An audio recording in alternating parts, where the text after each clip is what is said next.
from the vault on Brattle Street. Keeping the spark alive, defending Longfellow's fireside poetry.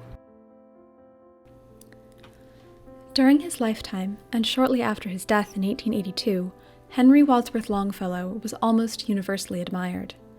In March of 1840, the Southern Literary Messenger wrote that Professor Longfellow ranks among the first of our American poets. His poetry is quaint, sweet, and beautiful. While we read it, we are surrounded with visions, forms, and images, fancy summoned, thought created. 20 years later, the Eclectic magazine wrote that Mr. Longfellow's poems have had a greater circulation than those of all the other American poets together. Possibly, it might be no great disgrace even to be ignorant that Bryant and others had written poetry at all, but it would argue a strange isolation from the world of letters to know nothing of Excelsior and the Psalm of Life. This admiration extended to Longfellow as a person. Annie Fields, who had known Longfellow well during his life, published her Authors and Friends in the late 1890s. She wrote a great deal about Longfellow, saying that there was an exquisite tenderness and effluence from his presence which was more humanizing and elevating than the eloquence of many others, and that he was a tender father, a devoted friend, and a faithful citizen, and yet something apart and different from all these. She also quotes William Winter, another friend of Longfellow's, who said his dignity and grace made him the absolute ideal of what a poet should be. His voice, too, was soft, sweet, and musical, and like his face, it had the innate charm of tranquility. His spontaneous desire, the natural impulse of his great heart, was to be helpful, to lift up the lowly, to strengthen the weak, to bring out the best in every person, to dry every tear, and make every pathway smooth. And then something changes. In the 1920s and 1930s, Longfellow was reviled. His poetry was mocked as representative of sententious, overblown Victorian moralizing and regarded as worthless.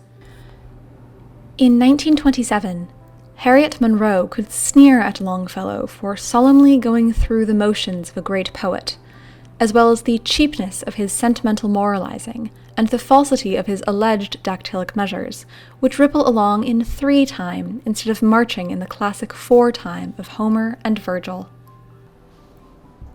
George DeMille, writing in 1926, said that he still is, and probably will long remain, the favorite poet of children under 12, uncultivated and sentimental spinsters, and teachers in the public schools.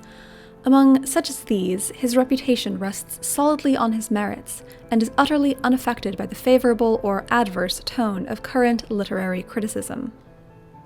The disdain, as had the adoration, extended to Longfellow the man, in addition to Longfellow the poet.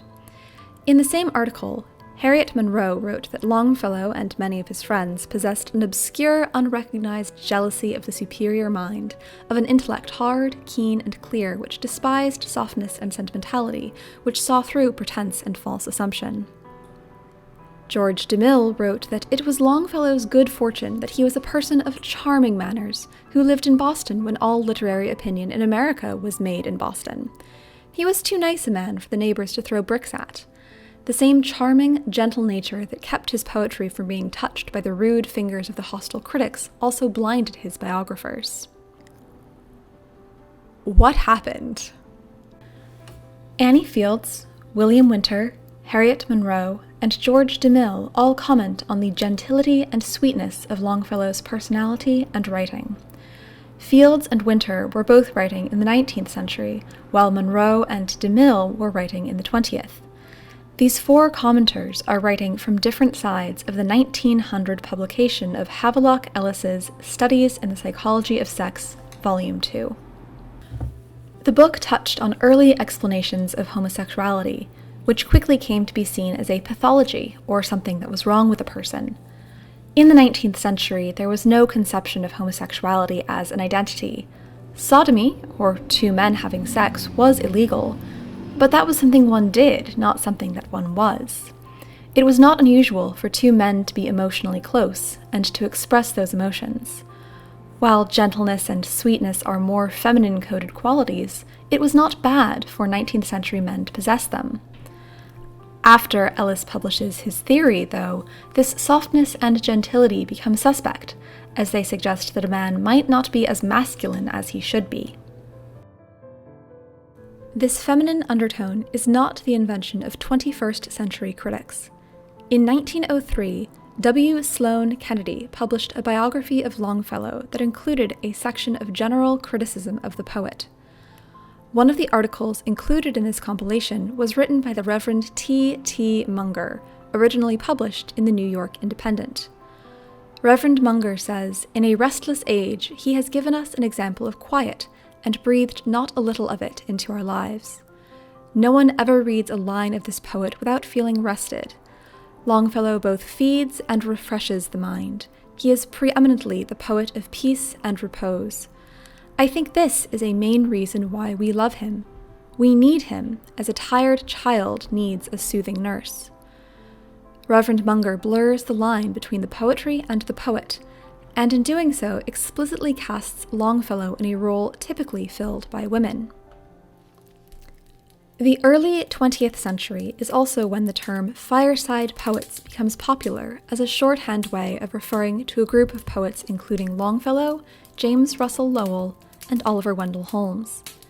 In an essay in The Cambridge Companion to American Literature, Christoph Irmscher points out that fireside poetry puts men where they don't belong, inside the home, the woman's realm.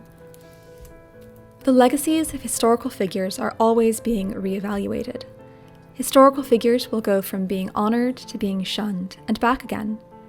People who were seen as minor figures are being given the spotlight. Which historical figure do you think should be reevaluated?